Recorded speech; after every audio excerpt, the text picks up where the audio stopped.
On June 18, 1943, within the secure confines of Royal Air Force Peenemünde, in Buckinghamshire, a moment occurred that would fundamentally alter the trajectory of the Second World War. R.V. Jones, the Assistant Director of Intelligence for Science at the Air Ministry, was engaged in the tedious high-stakes work of analyzing reconnaissance photographs. He was bending over a stack of high-resolution images capturing the German Baltic coast, searching for something that existed only in rumors and fragmented intelligence reports. German intelligence had suggested for some time that Hitler's scientists were on the verge of perfecting a long-range ballistic missile, a weapon that could change the fortunes of the war, but Allied leadership had no concrete idea where these weapons were being built or what they actually looked like. As Jones scanned the glossy prints, his eyes settled on a specific anomaly. There, captured from an altitude of 30,000 feet, was a whitish cylinder. It appeared to be about 35 feet long and perhaps 5 feet in diameter, featuring a blunt nose and stabilizing fins at the tail. Jones had found it. He was looking at the V-2 rocket, Hitler's vengeance weapon, sitting exposed in enemy territory. Unarmed British reconnaissance aircraft had managed to photograph Nazi Germany's most closely guarded secret because the Germans, in their technological hubris, believed their facility was hidden. British photo interpreters were about to prove them wrong, initiating what would become one of the most complete intelligence failures in German military history. The scientists who had perfected rocket technology capable of striking targets 200 miles away at 4 times the speed of sound had fundamentally underestimated their enemy's ability to see. The men who could launch objects into space could not stop cameras from finding them, and when the Germans eventually learned what British interpreters could discern from photographs taken 6 miles up, the realization would change everything about how they understood modern warfare. By the early months of 1943, British intelligence was facing a terrifying and opaque problem. It was becoming increasingly clear that German secret weapons were coming, and that London was intended to be the primary target. The stream of intelligence arriving from occupied Europe was consistent and alarming. Reports described massive construction projects along the French coast, while Polish resistance fighters smuggled out crude sketches of strange objects with fins. An Austrian engineer had even managed to send detailed drawings to American intelligence depicting a rocket that stood 46 feet tall. Prisoners of war, who had been utilized as forced labor at German research facilities, whispered about weapons that flew themselves and rockets that climbed to the edge of space. Every new intelligence report that crossed the desks in London suggested that Germany was developing something unprecedented in the history of warfare. The threat was real, imminent, and technically superior to anything the Allies possessed. German scientists had been developing ballistic missiles since the mid-1930s under the direction of Wernher von Braun at a remote facility on the Baltic coast called Peenemünde. They had created the Aggregate 4, later designated the V-2, standing for Vergeltungswaffe 2, or Vengeance Weapon 2. The technical specifications of this weapon were extraordinary. The rocket stood 14 meters tall, weighed 12,700 kilograms when fully fueled, and carried a warhead containing 910 kilograms of amytal explosive. It was capable of reaching speeds exceeding Mach 4 and striking targets 320 kilometers away with devastating precision. These numbers translated into a grim reality: death from the sky with absolutely no warning and no possibility of defense. In the traditional air raids that Londoners had grown accustomed to, there were minutes of warning as bombers approached. Radar would pick up the formations, air raid sirens would wail across the city, people would take shelter in the underground, anti-aircraft guns would engage, and fighter aircraft would scramble to intercept the enemy. The V-2 rocket promised to eliminate every single one of those defensive measures. Traveling faster than the speed of sound, the rocket would arrive before its own noise. The explosion itself would be the very first indication that an attack was underway. By the time anyone heard the sonic boom or the roar of the engine, they were already dead, or the weapon had already struck somewhere else. British air defenses were designed to counter aerodynamic aircraft, not ballistic missiles dropping from the stratosphere. While radar could technically detect a V-2 launch, tracking something moving at 5,600 kilometers per hour was effectively impossible with 1943 technology. Anti-aircraft guns required several seconds to calculate firing solutions for slow-moving bombers. They were useless against a missile that crossed the English Channel in 5 minutes. Fighter aircraft that needed 10 minutes to reach interception. Altitude would never catch something already falling from 50 miles up. There was simply no defense against the V-2, except destroying the weapons before they could be launched. The urgency of the situation was underscored by the progress the Germans were making. On October 3, 1942, the first successful V-2 launch had occurred at Peenemünde. The rocket had climbed to an altitude of 85 kilometers before arcing downward and striking the Baltic Sea 190 kilometers from the launch site. That evening, Walter Dornberger, the military commander of the rocket program, had declared to von Braun that they had just invented the spaceship. By mid-1943, that spaceship was being prepared for mass production to be used as a weapon of terror. When deployed against London, German planners expected to fire hundreds, then thousands of rockets at British cities. The psychological impact alone, the sheer terror of silent, unstoppable death, could force Britain out of the war. British intelligence needed to find where these weapons were being developed, how they worked, and when they would be ready. Most critically, they needed to find them before deployment began. However, Germany had hidden the program with brilliant strategic foresight. Peenemünde sat on the northwestern tip of Eustom Island at coordinates 54.17 degrees north, 13.80 degrees east. The location was incredibly remote, over 140 miles from Berlin, and accessible only by limited roads. The peninsula jutted into the Baltic Sea, allowing test launches to occur over open water, where rocket wreckage could be recovered from multiple ports along the coast. The facility occupied approximately 9.6 square miles of terrain that German planners believed was beyond the effective range of RAF bombing. By 1942, nearly 5,000 personnel worked at the Peenemünde facility. Supported by Germany's third-largest railway network after Berlin and Hamburg, the Aviation Ministry had purchased the land in April 1936 for 750,000 Reichsmark, specifically because it seemed impossible to observe from outside Germany. The combination of high security, a remote location, and significant distance from enemy aircraft bases made Peenemünde appear untouchable. German confidence in the facility's secrecy was absolute, bordering on arrogance. Scientists worked openly on revolutionary technology without fear of observation. Test launches sent rockets climbing 50 miles above the Earth, their contrails visible from Sweden on clear days. The Germans knew that Swedish observers could see the launches, but they did not consider it a threat. They reasoned that even if the launches were seen, what could Britain possibly do about a facility located that far inside German-controlled territory? The answer to that question would come from an innovation the Germans had fundamentally underestimated: the sophistication of British photo reconnaissance. While German scientists were perfecting rocket technology, Britain had quietly built the world's most sophisticated aerial intelligence capability. At its center was RAF Medmenham, home to the Central Interpretation Unit. Medmenham was not a flying unit. It was an interpretation center where specialists analyzed every photograph taken over enemy territory. By May 1944, the facility employed over 1,700 personnel. Many women served as photo interpreters, treated as equals with their male counterparts. In an era when such gender equality in the military was revolutionary, the unit processed an astounding 25,000 negatives and 60,000 prints daily. By the end of the war, the print library would hold 5 million prints, from which 40,000 intelligence reports had been produced. One of the key figures, who would help unmask Hitler's secret weapons, worked at one of those interpretation tables. Flight Officer Constance Babington Smith had joined the Women's Auxiliary Air Force in 1940 and been posted to Medmenham in 1941. She specialized in aircraft recognition, a role that required identifying German aircraft types from tiny, grainy images on reconnaissance photographs. Her work demanded extraordinary attention to detail and an intuitive understanding of visual cues. A shadow's angle could reveal an aircraft's height. Propeller blur could indicate whether engines were running or idle. The length of a wingtip's shadow compared to the fuselage could identify the exact model of a plane. Babington Smith had taught herself to see what others missed. She understood that photo interpretation was not just about identifying objects. It was about understanding the narrative those objects created. A single truck in an empty field might mean nothing, but 3 trucks parked in identical positions on 3 different days suggested permanent facilities underground.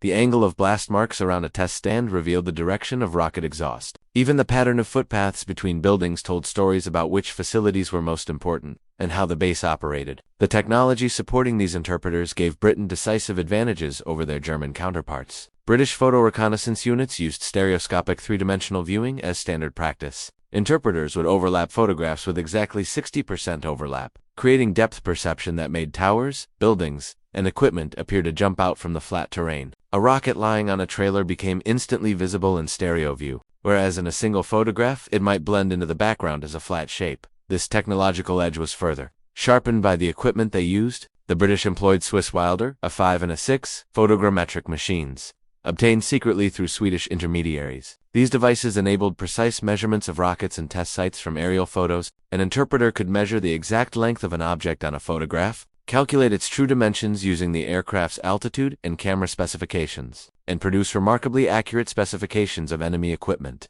Constance Babington Smith would later write a damning assessment of German photo interpretation capabilities, calling it a horrible warning as to what photographic intelligence can become if it is based on the wrong concepts and staffed almost entirely by uninspired plotters.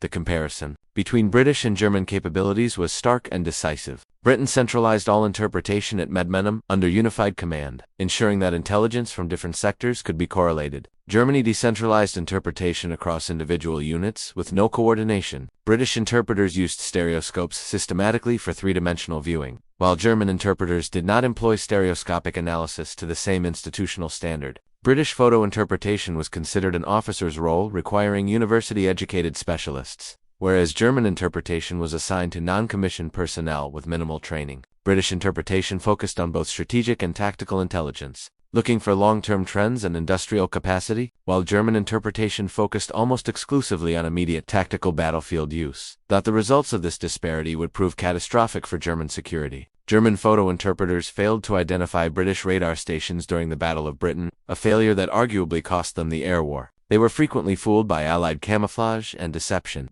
including fake tanks, dummy aircraft, and simulated bomb damage. By 1944, Luftwaffe reconnaissance could not regularly penetrate British airspace to photograph invasion preparations, meaning they simply did not know what they were missing. But the interpreters were only half the story. The other half was the aircraft that brought back the photographs. British photo reconnaissance aircraft operated at altitudes the Luftwaffe struggled to reach. The claim of 30,000 feet was accurate and often conservative. PR Spitfire variants routinely operated at this altitude, with the Spitfire HF Mark 7 achieving a service ceiling of 45,100 feet. The PR Mark 19 could reach 42,000 feet at speeds of 445 miles per hour. These were not standard Spitfires. Every gun had been removed to save weight, and the aircraft were painted Prue blue, a shade specifically developed for high-altitude camouflage that made them nearly invisible against the deep blue of the upper atmosphere. Extra fuel tanks extended their range deep into German territory. The philosophy was simple. You don't need guns when you are flying the fastest planes in the sky. If a German fighter appeared, PR Spitfires simply climbed higher and flew faster.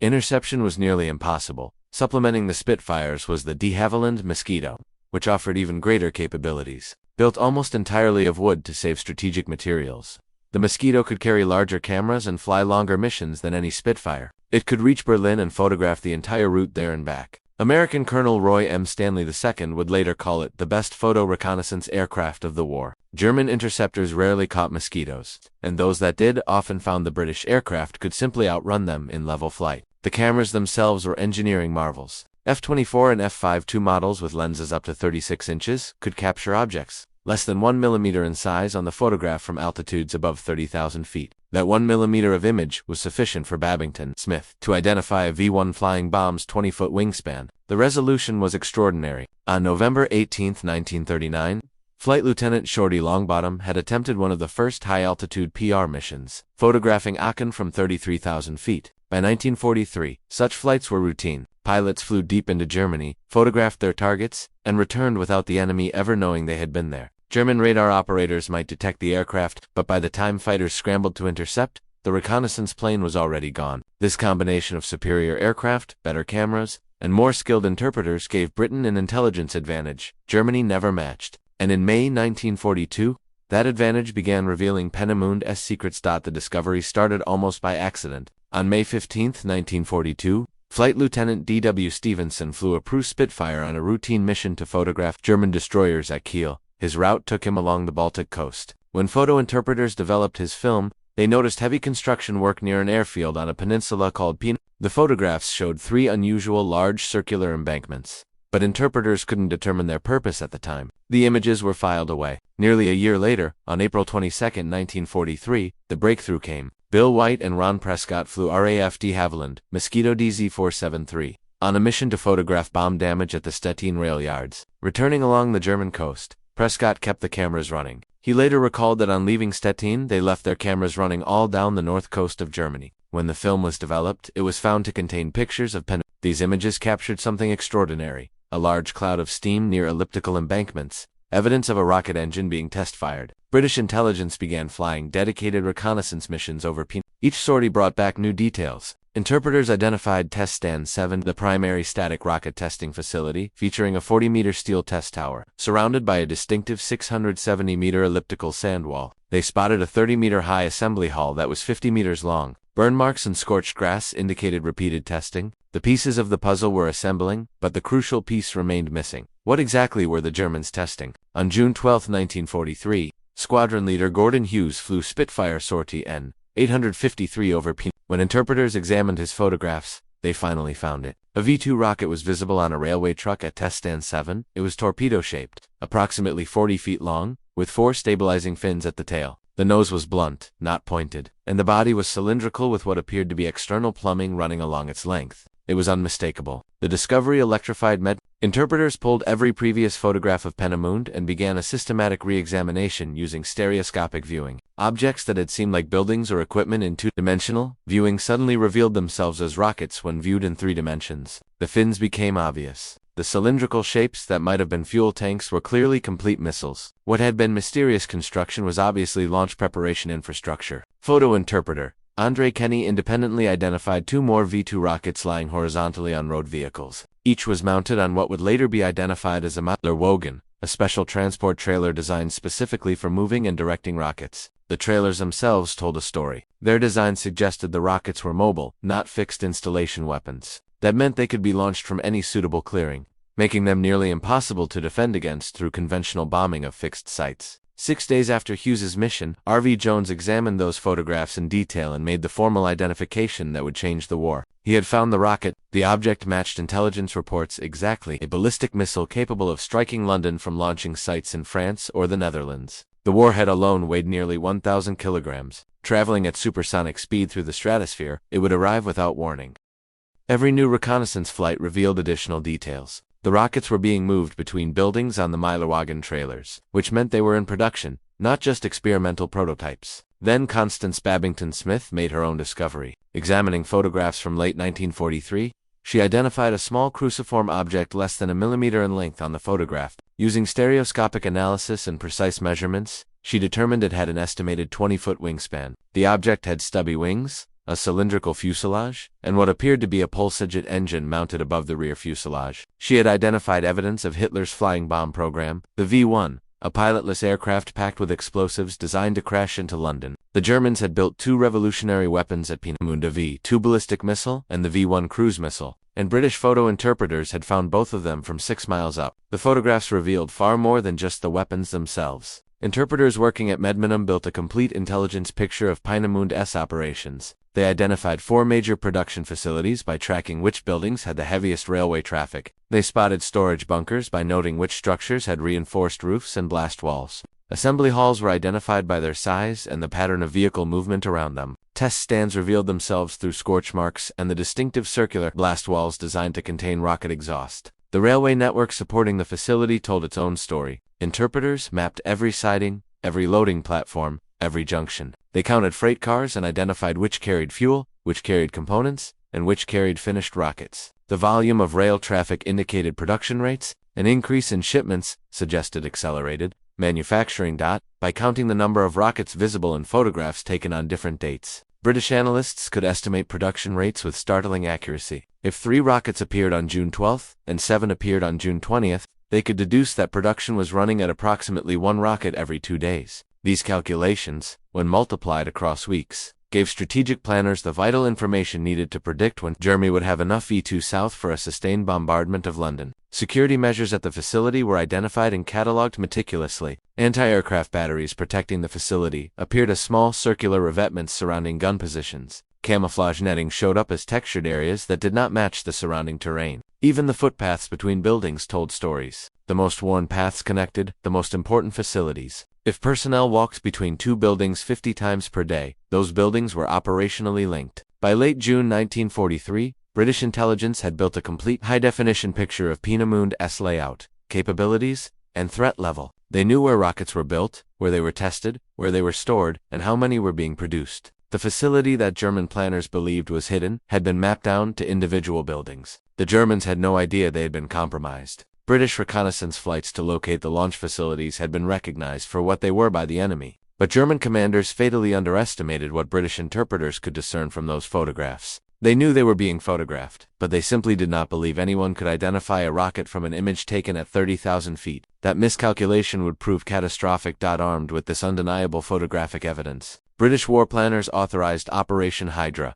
The objective was simple but absolute: destroy Peenemünde before the V-weapons became operational. The raid was scheduled for the night of August 17th to 18th, 1943. A massive armada of 596 bombers took off from British airfields, comprising 324 Lank, 218 Halifaxes, and 54 They carried approximately 1,795 tons of bombs. The attacking force represented one of the largest single-target raids of the war, a testament to how seriously the British took the rocket threat. The plan was sophisticated, relying on deception to succeed. 8 Mosquitoes from No. 139 Jamaica Squadron would fly Operation Whitebait, a diversionary raid on Berlin designed to draw German night fighters away from the real target on the coast. The main force would then attack Peenemünde in 3 waves. The first wave would target the scientists' housing estate, aiming to kill the brains behind the operation. The second wave would hit the production facilities, and the third would strike the experimental works where rockets were being tested. The deception worked perfectly. German fighters scrambled to defend Berlin against the Mosquito raid, leaving the coast largely unprotected for the initial phase. By the time the Luftwaffe realized the main attack was hitting Peenemünde, the first wave had already dropped their bombs. The attack was devastating. It killed approximately 700 to 735 people on the ground. 2 of these casualties were irreplaceable experts: Dr. Walter Thiel, the chief engineer of rocket propulsion, and Dr. Eric Walther, the operations director of the rocket factory. Thiel had submitted his resignation just hours before the raid. Frustrated by the pressure of the program, he died with his family in an air raid shelter when a bomb scored a direct hit. His expertise in rocket engine design would never be fully replaced. The production facilities suffered significant damage. The main assembly hall took multiple hits, and test stand 7. The facility where British interpreters had first spotted the V2 was partially destroyed. Storage buildings burned, railway tracks were torn up, and the infrastructure of the base was shattered. However, the Germans had dispersed many critical components before the raid, and the liquid oxygen plant survived. Much of the documentation was saved, and crucially, most of the scientists, including von Braun, lived. But the real impact was psychological. When the bombs stopped falling and the fires were finally extinguished, German personnel emerged to find their supposedly secret facility in ruins. British bombers had flown over 140 miles into German territory, located a specific target on the Baltic coast, and struck it with devastating accuracy. That meant British intelligence knew exactly where Peenemünde was and what it contained. The German reaction revealed both shock and a grudging acknowledgement of British capabilities. Peenemünde scientist Siegfried Winter later described the desperate camouflage efforts that followed the raid. They climbed onto the roofs and painted black and white lines to simulate charred beams. Workers created elaborate false damage patterns designed to convince British reconnaissance that buildings had been destroyed when they had only been lightly damaged. The goal was to deceive British reconnaissance into believing the facility was no longer operational, hoping to prevent a follow-up raid. They created fake bomb craters in the sand near the wind tunnel, using explosives to produce realistic blast patterns. They deliberately demolished lightly damaged buildings that could have been repaired, making the destruction appear complete. Trees were knocked down in patterns, suggesting near misses,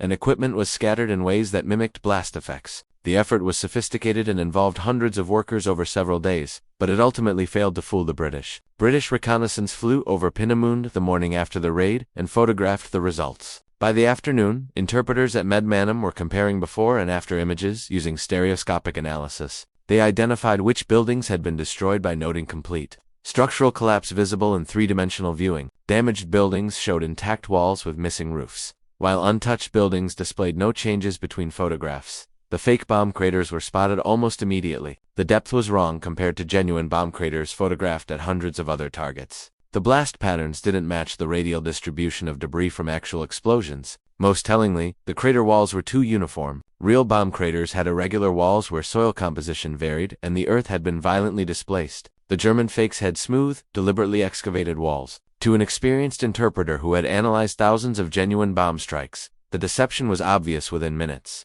One interpreter noted in a report that the camouflage attempts suggested the enemy was aware of photographic surveillance and considered British interpretation capabilities a significant threat. That acknowledgement, buried in technical documentation, captured the shift in German thinking. Before August 1943, German planners believed distance and security provided protection. After the raid, they understood that British photo reconnaissance could find and identify targets regardless of location or concealment efforts. At Trent Park, the British CSDIC Camp 11 internment facility, where high-ranking German prisoners of war were secretly recorded, General Walter Dornberger confirmed that 720 workers were killed in the operation. The recordings captured his frustration as he acknowledged that British intelligence had obtained detailed information about Peenemünde's layout and operations. He admitted that the precision of the attack suggested photographic reconnaissance had identified specific buildings for targeting. In one recorded conversation, he stated that the British had known exactly what they were hitting and why it mattered.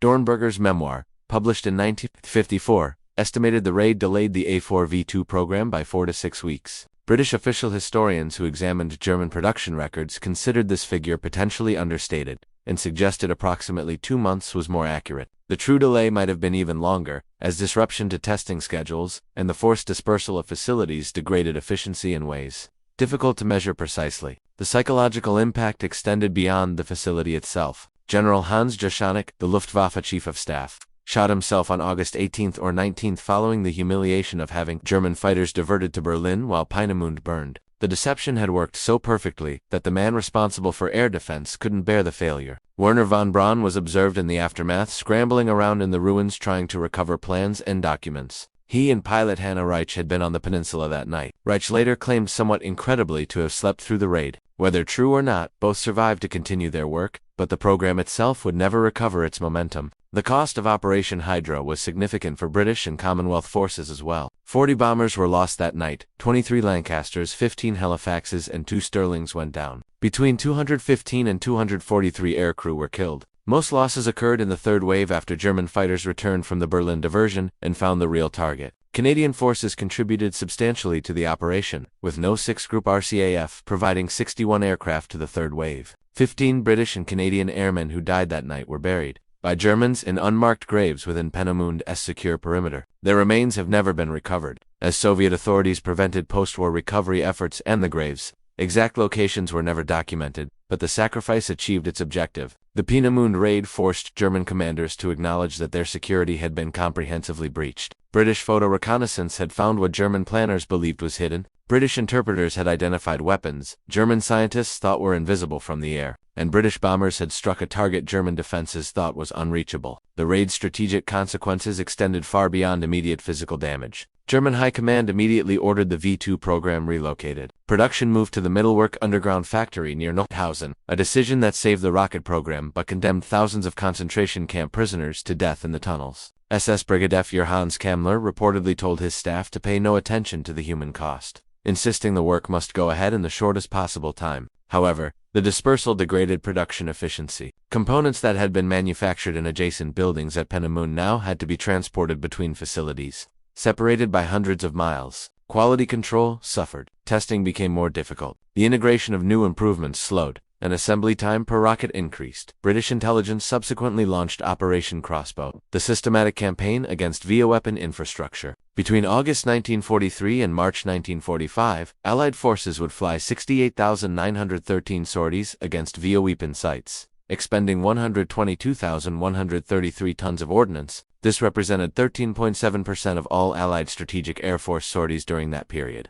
Peenemünde had triggered the largest sustained bombing campaign against a single weapons program in the war. The V2 eventually reached operational status, but not until September 8, 1944. Over a year after Operation Hydra, historians continued to debate the exact delay caused by the raid. But what remains undisputed is that the program was delayed, disrupted, and forced into hasty dispersal that degraded its effectiveness. The discovery of Peenemünde demonstrated a fundamental truth about intelligence warfare that Germany learned too late. Technical sophistication in weapons development means nothing if your enemy can watch you build them. Germany possessed brilliant engineers, revolutionary technology, and substantial financial resources dedicated to the VO weapon program, but they fundamentally lacked respect for their enemy's ability to observe, analyze and understand what they were seeing. The systematic German dismissal of stereoscopic analysis as a standard practice proved particularly costly. British interpreters could view photographs in 3 dimensions, making objects appear to jump out from the flat terrain. A rocket lying on a trailer became instantly visible when viewed. German interpreters looking at the same photographs in 2-dimensional viewing might classify the object as a building shadow, a terrain feature, or agricultural equipment. They simply couldn't see what British interpreters saw because they lacked the tools and training to extract 3-dimensional information from flat images. This failure was compounded by the decentralized nature of German intelligence. No single German authority maintained comprehensive knowledge of what British reconnaissance was photographing. Individual Luftwaffe units would report that reconnaissance aircraft had been detected over various locations, but there was no centralized analysis correlating those sightings with potential intelligence gathering. The British, by contrast, funneled every photograph through Medmenham, where specialists could correlate information from dozens of missions, identifying patterns that individual flight debriefings would never reveal. A single reconnaissance photograph showing construction at Peenemünde might tell a local German commander that British aircraft had photographed the area, but it wouldn't tell him what British interpreters had identified in that photograph, or what comprehensive picture they were building from months of systematic coverage. German intelligence operated in silos. British intelligence operated as an integrated system. Furthermore, the failure to invest and train specialists proved equally damaging. British photo interpretation was an officer's role requiring university education and months of specialized training. German photo interpretation was assigned to non-commissioned personnel with minimal training who focused almost exclusively on immediate tactical battlefield needs. They weren't trained to identify factory types from architectural features, estimate production rates from railway traffic patterns, or distinguished research facilities from ordinary military installations. These skills required education and training that the German military hadn't provided. By victory in Europe Day, 80% of Britain's military intelligence came from photo reconnaissance and interpretation. According to post-war assessments at Peenemünde, that percentage proved decisive. Mike Mockford, a Medmenham veteran, later assessed that nothing moved in Europe which they did not photograph, and it was critical to the Allied success. In the Second World War, without the unique qualities of the people who worked there, their training and analytical capabilities, the war would have been extended by a year or two because strategic bombing would have lacked accurate targeting intelligence. The sheer volume of systematic coverage meant that any German facility operating openly, even in remote locations, would eventually be photographed, identified, and catalogued. Peenemünde was operating openly because German planners believed geographic distance provided adequate security. Scientists conducted test launches in daylight with high-altitude contrails visible from neutral Sweden. Construction proceeded without camouflage nets because the facility was over 140 miles from Berlin. That assumption that distance alone provided protection from aerial observation cost Germany its strategic advantage in bioweapon development. The program that might have terrorized London in late 1943 instead arrived in September 1944, when the war's outcome was effectively decided and German defeat was merely a matter of time. The V-2 did eventually strike London. Between September 1944 and March 1945, over 1,000 V-2s hit Britain, killing approximately 2,754 people and injuring over 6,000. Another 1,700 V-2 South struck Antwerp after its capture by Allied forces. The weapon was genuinely revolutionary. No defense existed. Anti-aircraft guns couldn't track something traveling at Mach 4, and fighter aircraft couldn't intercept it. The only defense was destroying launch sites and production facilities before the rockets could be fired. That is exactly what British intelligence enabled by finding Peenemünde from Senwan feet, by identifying the rockets before they became operational, and by providing targeting information that enabled Operation Hydra. British photo reconnaissance denied Germany the time needed to perfect and deploy the V-2 in decisive numbers. The lesson was clear. In modern warfare, secrecy depends not just on distance and security, but on understanding what your enemy can see. Germany failed that test at Peenemünde, and British photo reconnaissance made them pay for that failure. On June 18, 1943, R.V. Jones found the rocket. 3 months later, 596 bombers destroyed the facility that built it. The whitish cylinder with the blunt nose and fins photographed from 6 miles up became the target that changed Germany's secret weapons program forever. British engineers hadn't built a better rocket. They had built better ways to find rockets, and in the intelligence war, that proved more valuable than all of Germany's technical sophistication combined.